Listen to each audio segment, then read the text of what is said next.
जय हिंद साथियों। बिहार एसएससी कार्यालय परिचारी परीक्षा के लिए आज के सुपर प्रैक्टिस सेट में हम लोग जीके, साइंस और समान हिंदी से टोटल 55 सिलेक्टेड प्रश्नों को कवर करेंगे, जो कि साथियों आपके एग्जाम के लिए बहुत ही ज़्यादा इम्पोर्टेंट होगा। साथियों आपके एग्जाम में समान अध्ययन से 40 प्रश्न और समान हिंदी से 30 प्रश्न पूछे जाएंगे। इस प्रकार टोटल 70 अंकों का ये आपका सुपर प्रैक्टिस सेट आज चलेगा, तो आप लोग पूरा सेट को लगाइएगा। तो चलिए इसी के साथ आज के सेट को स्टार्ट करते हैं। तो देखिए आज का पहला क्वेश्चन है, भारत में पहली पूर्ण जनगणना कब की गई थी। चलिए सभी ऑप्शन को ध्यान से पढ़िए और साथियों प्रत्येक स्टूडेंट को नीचे कमेंट बॉक्स में अपना अपना आंसर करना है। चलिए बताइए क्वेश्चन नंबर 1 के लिए आंसर क्या होगा। भारत में पहली पूर्ण जनगणना कब की गई थी। तो यहाँ पर इस क्वेश्चन का आंसर क्या होगा। भारत में पूर्ण जनगणना यानी कि प्रथम आधिकारिक जनगणना जो है ये कब हुई थी। तो जो भी साथी यहाँ पर ऑप्शन डी बता रहे हैं उनका बिल्कुल सही जवाब है। 1881 में भारत में पहली बार दशकीय आधार पर जनगणना किया गया था। किसके समय में यह जनगणना हुआ था, तो याद रखिएगा लॉर्ड रिपन के समय में। लेकिन अगर आपसे पूछे भारत की केवल पहली जनगणना कब हुई थी, तो यह 1872 में होती है लॉर्ड मेयो के समय में। ठीक है, तो लॉर्ड मेयो के समय में भारत में पहली जनगणना, लेकिन 10 के आधार पर पूछे या पूर्ण जनगणना पूछे तो ये पहली बार 1881 में किया गया था। अच्छा 2011 की जो जनगणना हुई थी, यहाँ से क्वेश्चन पूछा जाता है कि 2011 की जनगणना कौन सी जनगणना थी, तो याद रखिएगा 15वीं जनगणना। और इस जनगणना का नारा क्या था, हमारी जनगणना हमारा भविष्य। तो यहाँ पर आंसर क्या होगा 1881। दूसरा क्वेश्चन देखिए, भारत में अरेबिका कॉफ़ी निम्नलिखित में से किस राज्य में उगाई जाती है। साथियों बिल्कुल आपके एग्जाम पैटर्न पर आधारित क्वेश्चन है, इसलिए आप लोग पूरा प्रैक्टिस सेट को लगाइए।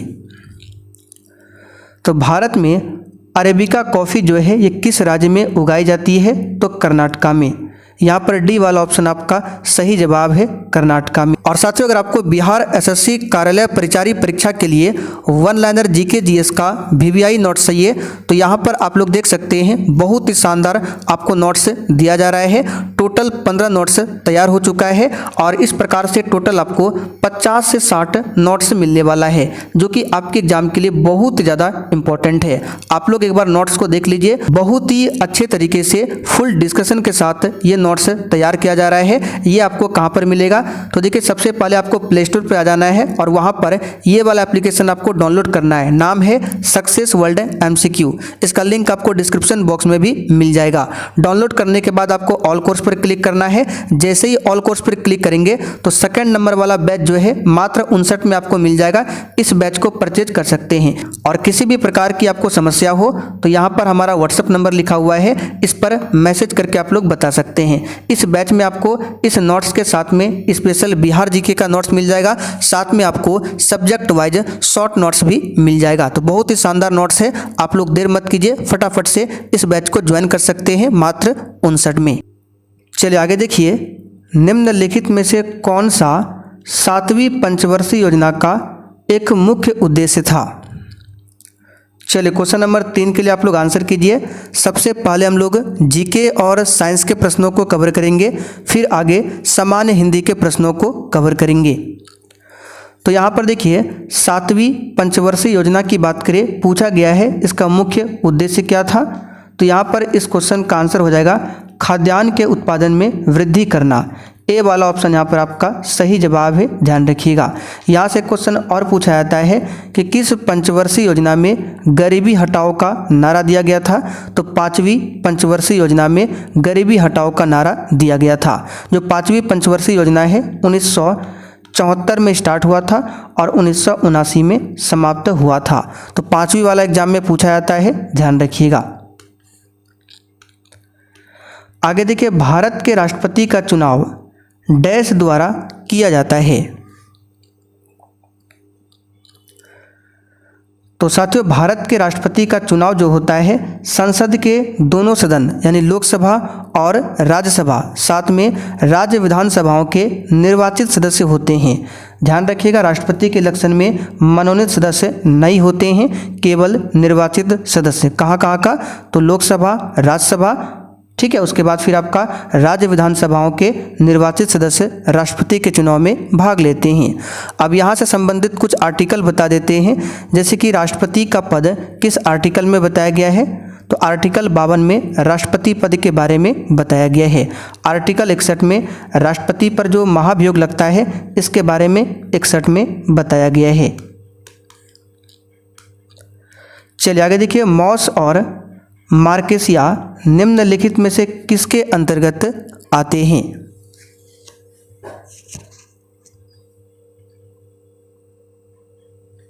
तो साथियों, मॉस और मार्केसिया जो है ये किसके अंतर्गत में आते हैं? तो यहाँ पर इस क्वेश्चन का आंसर हो जाएगा ब्रायोफाइट्स के अंतर्गत में आते हैं मॉस और मार्केसिया। यहाँ पर डी वाला ऑप्शन आपका राइट है। आगे देखिए, कौन सी अक्षांश रेखा देश की जलवायु को प्रभावित करते हुए भारत के मध्य से होकर गुजरती है? चले, बहुत ही शानदार क्वेश्चन है, एक भी क्वेश्चन को छोड़ना नहीं है। बताइए इसका आंसर क्या होगा? कौन सी अक्षांश रेखा देश की जलवायु को प्रभावित करते हुए भारत के मध्य से होकर गुजरती है? तो यह है कर्क रेखा, ठीक है। यहाँ पर डी ऑप्शन आपका सही जवाब है। अब कर्क रेखा की बात करें तो भारत के बीचों बीच से होकर 8 राज्यों से होकर गुजरती है। कौन कौन सा राज्य है? गुजरात, राजस्थान, मध्य प्रदेश, छत्तीसगढ़, झारखंड, पश्चिम बंगाल, त्रिपुरा और मिजोरम। ये आपको ध्यान रखना है। आगे देखिए, निम्नलिखित में से किसने अवध को अशांत क्षेत्र घोषित करने में महत्वपूर्ण भूमिका निभाई, जिससे इसे ब्रिटिश नियंत्रण में लाना आवश्यक हो गया था? और क्लास में हम आपको जो भी एक्स्ट्रा क्वेश्चन बताएंगे आपको ध्यान से सुनना है, वहाँ से भी आपके एग्जाम में क्वेश्चन बनेंगे। तो यहाँ पर इसका सही जवाब है लॉर्ड डलहौजी। इसने ही राज्य हड़प नीति को लाया था। और राज्य हड़प नीति के तहत सबसे पहले 1848 में किस क्षेत्र को ब्रिटिश साम्राज्य में मिलाया गया था? तो सतारा को। किसे मिलाया गया था? सतारा को। चलिए आगे देखिए, 1967 में पश्चिम बंगाल के दार्जिलिंग जिले के नक्सलबाड़ी में शुरू हुए आंदोलन का नाम क्या था? चलिए क्वेश्चन नंबर 8 के लिए आप लोग आंसर बताइए। तो इसका नाम था नक्सली आंदोलन। डी वाला ऑप्शन यहाँ पर आपका सही जवाब है। कहाँ पर स्टार्ट हुआ था? तो पश्चिम बंगाल के दार्जिलिंग जिले में। कब? तो 1967 में। अच्छा, भारत छोड़ो आंदोलन कब हुआ था? तो ये तो आप सभी जानते हैं, 1942 में हुआ था। चलिए आगे देखते हैं, बांग्लादेश किस वर्ष तक पाकिस्तान का हिस्सा रहा था? चलिए बताइए क्वेश्चन 9 के लिए आंसर। बांग्लादेश किस वर्ष तक पाकिस्तान का हिस्सा रहा था? तो यहाँ पर इसका सही जवाब क्या होगा? 1971। 1971 में बांग्लादेश स्वतंत्र होता है। डी वाला ऑप्शन यहाँ पर आपका सही जवाब है। बांग्लादेश की राजधानी कहाँ पर है? ढाका। यहाँ की मुद्रा क्या है? टका। चलिए आगे देखते हैं, किस वर्ष माता पिता और वरिष्ठ नागरिकों का संरक्षण और कल्याण अधिनियम एक्ट लागू हुआ था? तो इसको आप लोग डायरेक्ट याद रखिए, ये 2007 में लागू हुआ था। कब? 2007 में। आगे देखिए, अनुचित व्यापार प्रथाओं और शोषण के लिए उपभोक्ताओं को डैश की चाहत करने का अधिकार है। तो यहाँ पर इस क्वेश्चन का आंसर क्या हो जाएगा? निवारण की चाहत करने का अधिकार है। पहला वाला ऑप्शन राइट है। चलिए आगे देखिए, भारत की संविधान सभा द्वारा राष्ट्रगान को निम्नलिखित में से किस वर्ष अपनाया गया? तो भारत का जो राष्ट्रगान है जन गण मन है, जिसके रचयिता कौन है? रविंद्रनाथ टैगोर। और राष्ट्रगान को संविधान सभा द्वारा 24 जनवरी 1950 को अपनाया गया। 24 जनवरी 1950। तो देखिए सी ऑप्शन में दिया हुआ है 1950। चलिए आगे देखते हैं क्वेश्चन नंबर 13। भारतीय वन विधेयक 2017 में डैश को वृक्ष की परिभाषा से बाहर रखा गया है। चलिए बताइए, भारतीय वन संशोधन 2017 के हिसाब से किस वृक्ष को यानी किस पेड़ को वृक्ष की परिभाषा से बाहर रखा गया है? तो याद रखिएगा बांस को। किसे? बांस को। चलिए आगे देखते हैं question number 14। Great Indian desert के बारे में निम्नलिखित में से कौन सा कथन गलत है? देखिए, ग्रेट इंडियन डेजर्ट जिसे थार का मरुस्थल भी कहा जाता है, ये भारत का सबसे बड़ा मरुस्थल है और विश्व का 17वां सबसे बड़ा मरुस्थल है ग्रेट इंडियन डेजर्ट। तो ये भारत का सबसे बड़ा मरुस्थल है। कांटेदार झाड़ियों के साथ वनस्पति आवरण कम है। इसे थार मरुस्थल भी कहा जाता है। पद्मा इस क्षेत्र की प्रमुख नदी है, ये गलत है। इस मरुस्थल में एकमात्र लूनी नदी पाई जाती है, ना कि पद्मा। तो डी वाला ऑप्शन आपका क्या है? गलत है। चलिए आगे देखिए क्वेश्चन 15।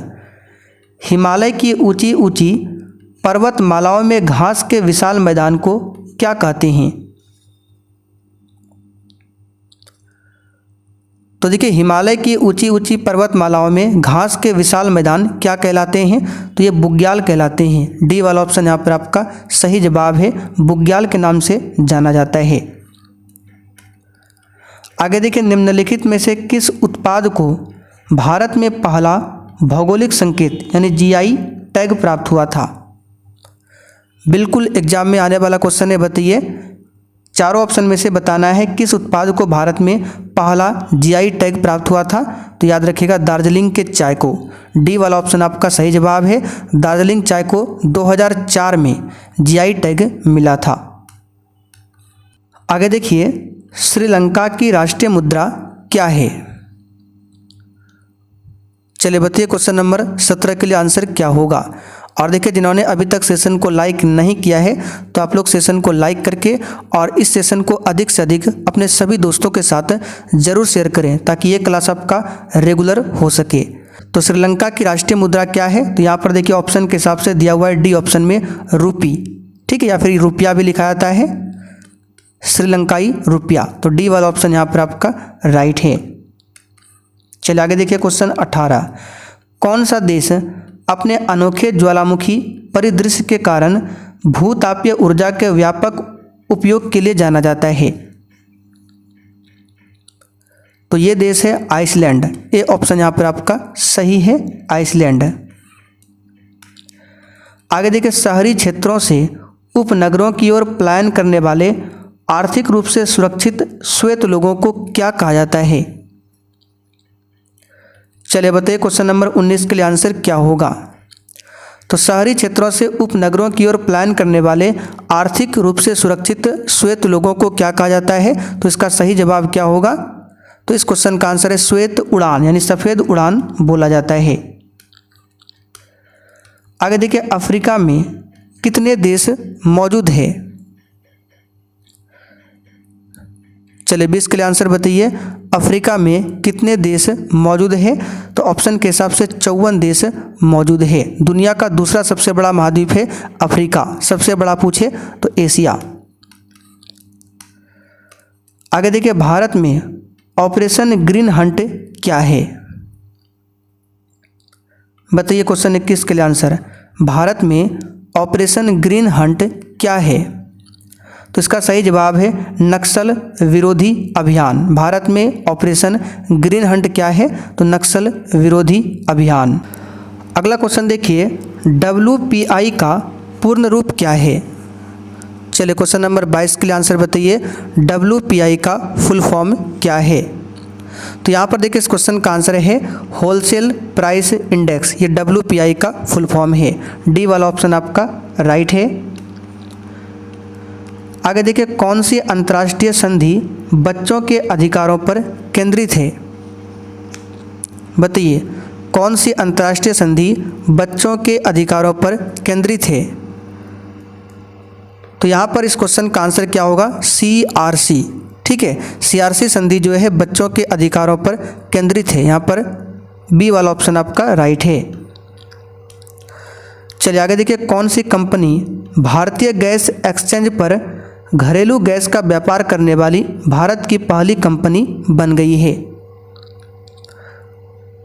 तो ये कौन सी कंपनी है? तो तेल और प्राकृतिक गैस निगम लिमिटेड, जिसको शॉर्ट में बोला जाता है ONGC। ठीक है, यहाँ पर सी ऑप्शन सही है। चलिए आगे देखिए, सार्क का मतलब क्या है, बताइए। सार्क की स्थापना कब होती है? 8 दिसंबर 1985 को। ठीक है, और इसका हेडक्वार्टर कहाँ पर है? नेपाल की राजधानी काठमांडू में। और सार्क का फुल फॉर्म क्या होता है? तो साउथ एशियाई एसोसिएशन फॉर रीजनल कोऑपरेशन। यहाँ पर देखिए ए ऑप्शन में दिया हुआ है।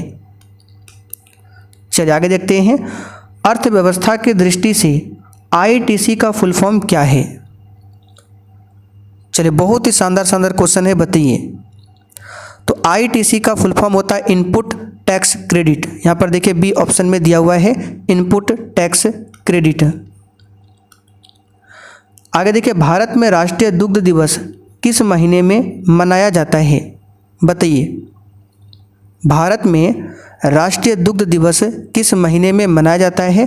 तो याद रखिएगा नवंबर के महीने में मनाया जाता है। हर वर्ष 26 नवंबर को राष्ट्रीय दुग्ध दिवस मनाया जाता है। 26 नवंबर को संविधान दिवस भी मनाया जाता है, ध्यान रखिएगा।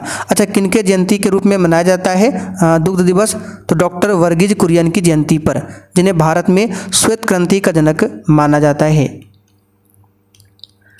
आगे देखिए, राष्ट्रीय राजमार्ग अधिनियम 1956 किस कर नीति पर लागू होता है? बताइए, किस टैक्स नीति पर लागू होता है? तो साथियों यह है टोल टैक्स। गैलीलियन उपग्रह या 4 चंद्रमा किस ग्रह के हैं? तो गैलीलियन उपग्रह जो है यानी कि 4 चंद्रमा जो है बृहस्पति के 4 सबसे बड़े चंद्रमा है। ठीक है, नाम है आयो, यूरोपा, गैनीमेड और कैलिस्टो। ये बृहस्पति के 4 सबसे बड़ा चंद्रमा है। तो यहाँ पर इसका आंसर क्या होगा? सी ऑप्शन बृहस्पति, ध्यान रखिएगा। बृहस्पति हमारे सौरमंडल का सबसे बड़ा ग्रह है। लोकसभा भंग करने की शक्ति किसके पास है? आंसर है राष्ट्रपति के पास। यहाँ पर ए ऑप्शन आपका सही जवाब है। आगे देखिए, निम्नलिखित में से कौन महात्मा गांधी राष्ट्रीय ग्रामीण रोजगार गारंटी अधिनियम यानी कि मनरेगा, इसकी एक विशेषता क्या है? तो सिंपल सा क्वेश्चन है, इसकी विशेषता है प्रति वर्ष 100 दिन के वेतन रोजगार की गारंटी इसमें दी जाती है। ठीक है, मनरेगा द्वारा एक वित्तीय वर्ष में कम से कम 100 दिन की गारंटीकृत मजदूरी रोजगार प्रदान करने के लिए ग्रामीण क्षेत्रों में क्या है, आजीविका सुरक्षा को बढ़ाने के लिए इस उद्देश्य से शुरू किया गया है मनरेगा को। सिर्फ आपको इतना ध्यान रखना है, प्रति वर्ष 100 दिन के वेतन रोजगार की गारंटी देता है मनरेगा एक वर्ष में। तो यहाँ पर ए ऑप्शन सही है। आगे देखिए, आसियान के संबंध में भारत की एक्ट ईस्ट नीति का क्या महत्व है? तो एक्ट ईस्ट पॉलिसी जो है इसका महत्व क्या है? तो दक्षिण पूर्व एशियाई देशों के साथ आर्थिक, सामरिक और सांस्कृतिक संबंधों को बढ़ावा देना। ए ऑप्शन सही है। चलिए यहाँ से आप हिंदी के प्रश्नों को देखते हैं। जो पृथ्वी से संबंध है वाक्यांश के लिए इनमें से सही शब्द क्या है? अब यहाँ से आपके समान हिंदी के प्रश्न स्टार्ट होते हैं। तो जो पृथ्वी से संबंधित है उसके लिए एक शब्द है पार्थिव। सी वाला ऑप्शन यहाँ पर आपका सही जवाब है, पार्थिव। पठार का मतलब क्या होता है? दूर तक फैली हुई चौरस और ऊंची जमीन, जिसको पठार कहा जाता है। क्या बोला जाता है? पठार बोला जाता है। दूसरों की उन्नति को देखकर जलने वाला, इस वाक्यांश के लिए सार्थक शब्द क्या है? बिल्कुल ऐसा ही प्रश्न आपको एग्जाम में देखने को मिलेगा। तो इसके लिए एक शब्द है ईर्ष्यालु। क्या है? ईर्ष्यालु। समुद्र की आग, ऊपर दिए गए वाक्यांश के लिए एक शब्द क्या होगा? यानी समुद्र की आग के लिए एक शब्द क्या होगा? तो समुद्र की आग के लिए शब्द होगा बड़वानल। बी ऑप्शन यहाँ पर आपका सही है। अच्छा, दावानल क्या है? तो जंगल में लगी आग को बोला जाता है दावानल। क्या बोला जाता है? जंगल में लगी आग को दावानल। आगे देखिए, निम्नलिखित वाक्य में अशुद्धि पहचाने। कानून के हाथ लंबे होते हैं, 32 में से अशुद्धि क्या है? तो बहुत ही आसान सा क्वेश्चन है। इसमें कानून क्या है? अशुद्ध लिखा गया है। कानून इस प्रकार से नहीं होता है, यहाँ पे दुर्गहु की मात्रा होती है कानून में, ठीक है, ना कि हर्षहु की। आगे देखिए, उसे यहाँ आने के लिए बोल दो। उपयुक्त वाक्य में क्रिया संबंधी त्रुटि पहचानकर निम्नलिखित में से शुद्ध वाक्य का चयन कीजिए। तो देखिए, उसे यहाँ आने के लिए बोल दो, वाक्य में क्या है, क्रिया संबंधी त्रुटि है। इसका शुद्ध रूप क्या बनेगा, उसे यहाँ आने के लिए कह दो, ना कि बोल दो। तो यहाँ पर इसका आंसर क्या होगा, सी वाला, उसे यहाँ आने के लिए कह दो। ठीक है, चलिए आगे देखिए, निम्नलिखित में से शुद्ध वर्तनी वाला शब्द कौन सा है। तो यहाँ पे सांसारिक इस प्रकार से लिखा जाता है। देखिए सी ऑप्शन में, ये आपका शुद्ध रूप है सांसारिक। सही वर्तनी वाले शब्द का चयन करें। तो गर्भीय यहाँ पे लिखा है, जो कि बी ऑप्शन में दिया हुआ है, इस प्रकार से शुद्ध लिखा जाता है। टिप्पस भिड़ाना मुहावरे का अर्थ क्या है। तो टिप्पस भिड़ाना मुहावरे का अर्थ है सिफारिश करवाना। ए ऑप्शन यहाँ पर आपका सही है। सरस्वती के पर्यायवाची शब्द से वाक्य की पूर्ति कीजिए। प्रातःकाल डैश का स्रोत पढ़िए। तो सरस्वती का पर्यायवाची आप सभी जानते हैं, वाणी होता है, शारदा होगा। ठीक है, ये सब होता है। तो यहाँ पे देखिए शारदा दिया हुआ है। प्रातःकाल शारदा का स्रोत पढ़िए, यहाँ पर ए ऑप्शन आपका राइट है। चलिए अगला क्वेश्चन देखिए, वह व्यक्ति जो विद्यार्थियों को पढ़ाने का कार्य करता है, वाक्यांश के लिए सार्थक शब्द क्या है। तो इसमें बताने की जरूरत नहीं है, वो कहलाता है शिक्षक। आगे देखिए, लकड़ियों का समूह, रेखांकित पद समूह के बदले उपयुक्त शब्द का प्रयोग कीजिए। यहाँ पर समूह का दूसरा अर्थ बताना है क्या होगा। लकड़ियों का टुकड़ा होगा, लकड़ियों का रेवड़ होगा, लकड़ियों का ढेर होगा, या फिर लकड़ियों का गट्ठर। तो इसका सही होगा डी वाला ऑप्शन, लकड़ियों का गट्ठर। चलिए आगे देखिए, इस वाक्य के रिक्त स्थान पर रेखांकित शब्द का उपयुक्त विलोम शब्द कौन सा है। यानी विलोम शब्द आपको पहचानना है। भारत में कहीं अतिवृष्टि से बाढ़ आती है, तो कहीं डैश से सूखा पड़ता है। तो अतिवृष्टि का उल्टा आपको यहाँ पर लिखना है। तो भारत में कहीं अतिवृष्टि से बाढ़ आती है, तो कहीं अनावृष्टि से सूखा पड़ता है। तो अतिवृष्टि का उल्टा क्या होगा, अनावृष्टि। चरण कमल बंदो हरिराई, इसमें कौन सा अलंकार है। इसमें रूपक अलंकार है। कौन सा है, रूपक अलंकार। निम्न में से कौन सा शब्द गौ का अर्थ नहीं है। तो गौ का अर्थ यहाँ पर गज नहीं होता, यह हाथी का अर्थ होता है। ठीक है, अमित अमित शब्द युग्म का सही अर्थ बताना है। यानी इस अमित का मतलब क्या है और इस अमित का मतलब क्या है, ये आपको बताना है। तो इस अमित का मतलब बहुत और इस अमित का मतलब शत्रु। तो डी ऑप्शन यहाँ पर आपका राइट है। निम्नलिखित में से वाक्य के शुद्ध रूप का चयन कीजिए। तो शुद्ध वाक्य यहाँ पर क्या होगा, वह एक विदुषी महिला थी। विदुषी महिला थी वह एक विद्वान महिला थी। तो विद्वान तो होगा नहीं, महिला के लिए विदुषी का प्रयोग होता है। तो ए ऑप्शन ही यहाँ पर सही है। ज्ञानपीठ पुरस्कार किस भाषा से संबंधित है। तो साथियों, ज्ञानपीठ पुरस्कार जो है ये आपका संविधान की 8वीं अनुसूची की सभी भाषाओं से संबंधित है। सी ऑप्शन यहाँ पर आपका सही जवाब है, ध्यान रखिएगा। पहली बार ज्ञानपीठ पुरस्कार किसे दिया गया था, जी शंकर कुरुप को। वह कौन सा समास है जिसका उत्तर पद प्रधान होता है किंतु प्रथम पद द्वितीय पद की विशेषता बतलाता है। बी राइट आंसर करेंगे, यह होता है कर्मधारय समास। चलिए आगे देखिए, जिसकी तुलना न की जा सके वाक्यांश के लिए एक शब्द क्या है। आंसर है अतुलनीय। ए ऑप्शन राइट है। और जिसकी तुलना की जा सके उसके लिए है तुलनीय। क्या है, तुलनीय। अनुपम क्या है, जिसके जैसा कोई और ना हो वो कहलाता है अनुपम। हर्षई, दीर्घई, हर्षहु और दुर्गहु किस प्रकार के स्वर है। तो संवृत स्वर के अंतर्गत में आएंगे। यहाँ पर डी वाला ऑप्शन आपका राइट है। संवृत स्वर में ये 4 आता है, हर्षई, दीर्घई, हर्षहु, दीर्घहु। ठीक है, लास्ट क्वेश्चन, भारत में पहली पूर्ण जनगणना कब की गई थी? तो ये तो शुरुआत में ही बता चुके हैं, 1881 में। तो साथियों आज का सेट आपका यहीं पर कंप्लीट होता है। और जिनको भी बिहार एसएससी कार्यालय परिचारी परीक्षा के लिए one liner important GK GS का नोट चाहिए तो ये व्हाट्सएप नंबर है, इस पर मैसेज करके बताइए कि बिहार एसएससी के लिए हमको नोट्स चाहिए। ठीक है।